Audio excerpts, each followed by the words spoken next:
How's it going, guys? I'm James Avey, and I am an HR professor at Central Washington University.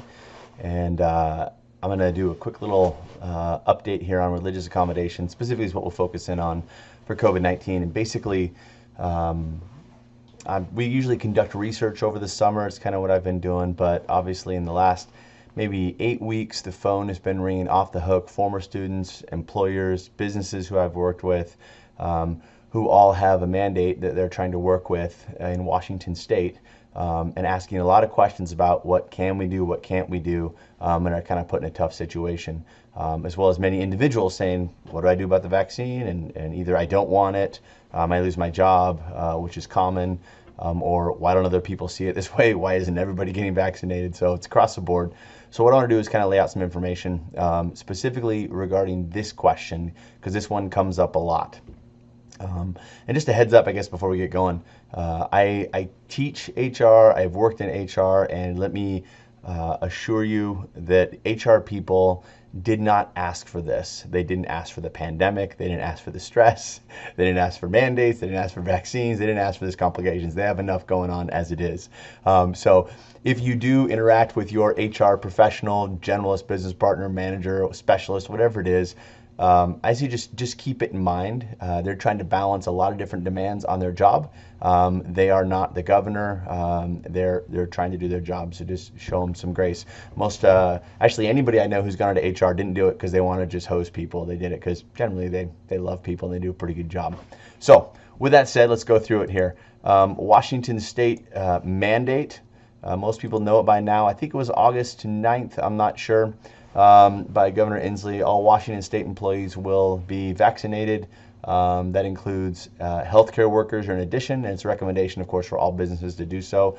Last time I looked in Washington, we're somewhere around 70% have at least gotten one, and all this boils down to October 18th. It's kind of the deadline. It has to be done by then, or potentially you would lose your job if you're in one of those categories that require it, or if your organization requires it.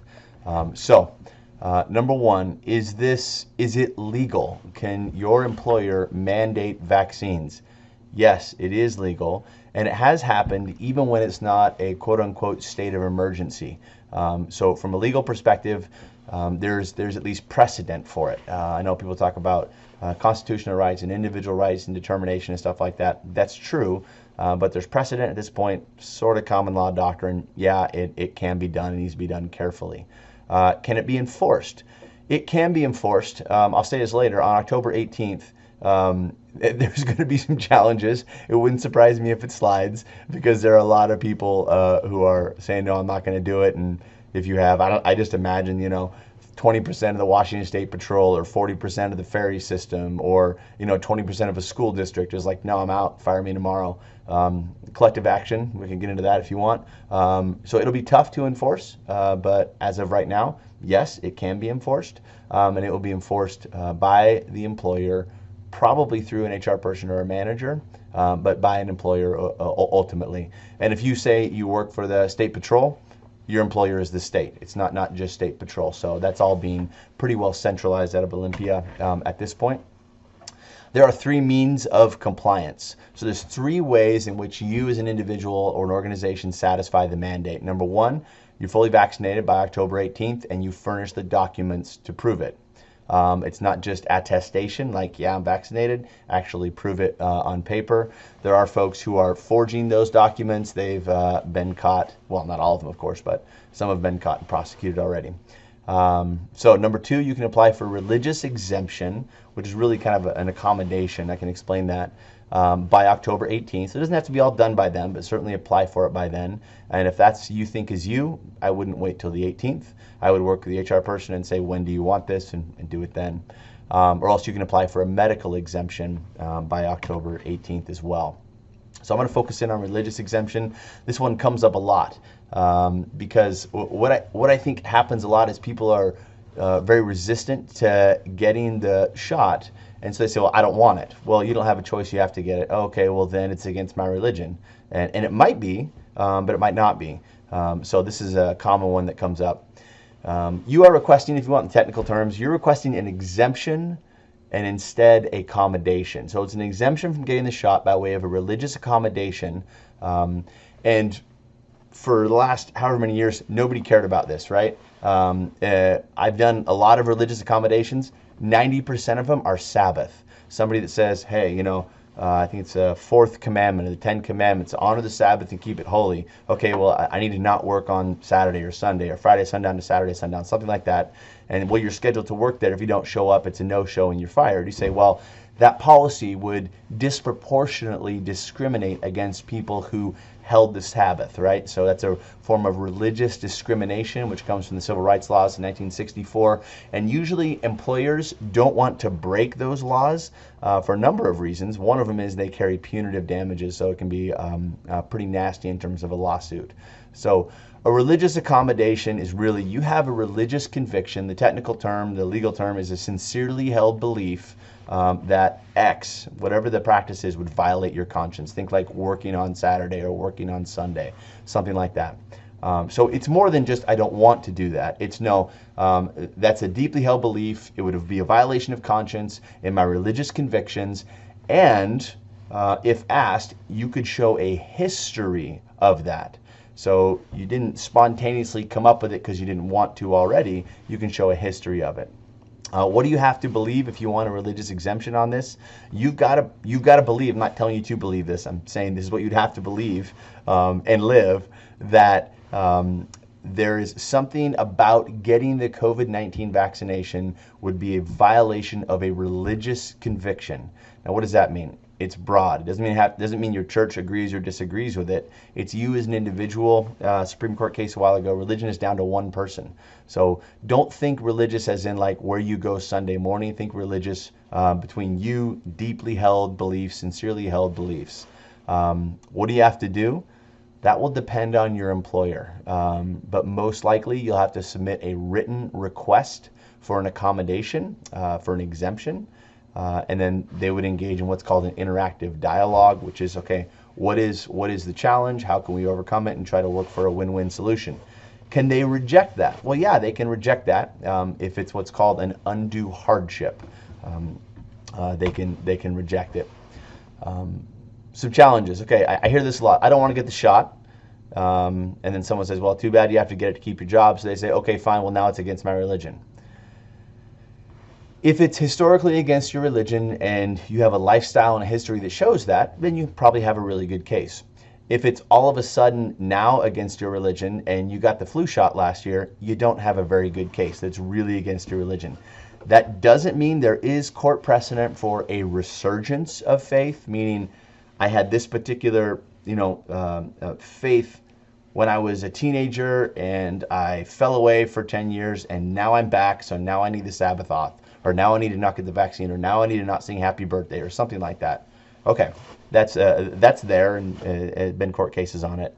But for the most part, that line of logic is not really going to hold up. Can your religious objection be questioned? It can. It's going to be really difficult. I suspect there will be thousands of religious accommodations, authentic or not. There'll be thousands of them. And just the cost and the time and the labor for people like myself, HR people, to go, okay, like we got to deal with each one individually. It's an individual thing. It's not just a corporate thing. It would be tough to do. Now, if you have a history, a well-known history, this is more likely at a small firm of getting medical treatment and getting vaccines. The question is then going to be, what is the grounds for the religious conviction? If the grounds is, I don't trust this vaccine, that's not really solid faith-based grounds. So anyway, it can be questioned. I think it's going to be really tough to do, just logistically. All accommodations are not the same. So the most common accommodation we would see, I think in Washington State, where someone has a religious exemption, the accommodation would be wearing masks and being weekly tested for COVID. Now, let's say someone is a computer programmer at Microsoft and they go in with their team and they work on computer programming. They're probably going to wear a mask. They're probably going to get tested weekly. If there's an exposure event, they'll need to be quarantined, stuff like that. But if that same programmer works virtually and never goes into the office, then they probably won't have to wear masks in front of their Zoom, and they probably won't have to be tested weekly if they're not in and out of the office for a potential exposure event. So all that to be said, you and your HR person will figure out what is the accommodation that will satisfy the violation of conscience and still be able to conduct business operations. That's the accommodation, kind of the win-win that you're looking for. Again, they won't necessarily be the same. Number two, last one on this. I've heard several people say, I'll get the religious accommodation and then everything will be fine. Not exactly, because the accommodation is long-standing. They're accommodating a normal work practice. The normal work practice would be someone is vaccinated or else there's an accommodation. So it's not like once you get the letter, everything's fine. Once you get the letter, you will still need to basically accomplish as much as close to the same thing in terms of safety as you can. Again, mask testing, quarantine, stuff like that. So I don't want people to think it's an easy out. Letters and forms. This comes up a lot. Very common form in Washington State. I think Washington State Patrol, Department of Fish and Wildlife, Ecology, a lot of first responders are getting these three questions. Teachers, most of them are also getting these three questions. Are you against receiving all forms of medical treatment? Are you against receiving all vaccines? Are you only against receiving the COVID vaccine? So if you paid attention to the last 5 minutes, you can see where those three questions are going, right? If you are against receiving all forms of medical treatment and you have a history of that, well then, yeah, it sounds like a pretty darn viable religious exemption.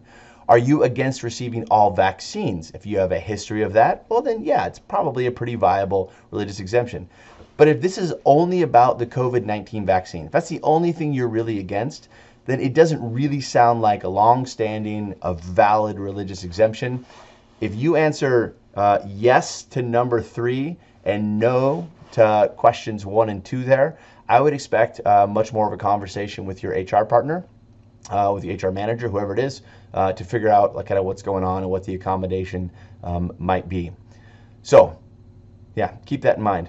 Also, this comes up a lot. Someone is saying, what's the answer that I need to put on these questions so I don't have to get the vaccine? My response is, you're kind of missing the point there if that's the question. Most faith-based perspectives have this a root where things like honesty and integrity are elevated. So if you're saying this is a religious exemption, and then you turn and you lie about it, saying, well, I really just don't want it. It's not a religious thing. That's a real lack of integrity.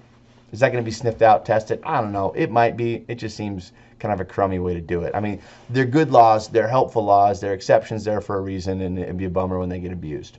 Last one, challenges and benefits to example letters. The letter doesn't have to be a dissertation. If your HR person says, send me a letter, requesting it and why. It doesn't have to be a dissertation. It doesn't have to be beautifully written. It doesn't have to include a bunch of legal language, but it needs to be yours, like from you, your conviction, where you are really at. So example letters are great for that, but if you just take an example letter, cut and paste and put it in, it's pretty obvious that it's not from you. So it needs to be kind of from you and your own convictions. Do you need a letter from your clergy? Probably not. I know there's a lot of clergy members are saying, yep, just tell me when, I'll give you the letter. It's great, being helpful for their constituents. However, you would need a letter from your clergy if your HR person was looking at the data, going, this doesn't line up. It just seems like you're trying to get out of this mandate. It's not really a religious thing. So now we need to see evidence that this is in fact a religious conviction. And there's been a history of it, some evidence to support it. In that case, you may have a letter from your clergy, and that's fine. So can they ask for that? They can ask for evidence. That might be an example piece of evidence, yeah. Okay, my recommendation, for what it's worth. Number 1, civil rights laws are for all American workers, with some exceptions. So the Civil Rights Act 1964 has like organizational size on there and stuff like that. But for the most part, these laws are here to kind of protect and support. So someone who's, observes the Sabbath in a certain way can still have a job and isn't fired because of their religious convictions. They're a good thing. If it's truly a religious exemption, then do it. If it's a religious exemption, apply for it. Say it. You don't need to sear your conscience. You don't need to violate your own convictions. There are laws, civil rights laws, that protect that. So if you have a religious conviction against getting this vaccine or vaccines in general, then write it up, lay it out, and request the exemption. Engage in conversation. Don't send a letter and be like, fine, I'm out. Like when the person wants to talk about it and talk with them, it's called the interactive dialogue. And you're looking for that win-win on the accommodation. Same thing on the medical side, same thing. If it's not one of those two exceptions, the only other way to satisfy the mandate legally would be to get vaccinated. So if you're not willing to do that, probably need to find another job where you don't need to comply. So I hope this is helpful. Yeah.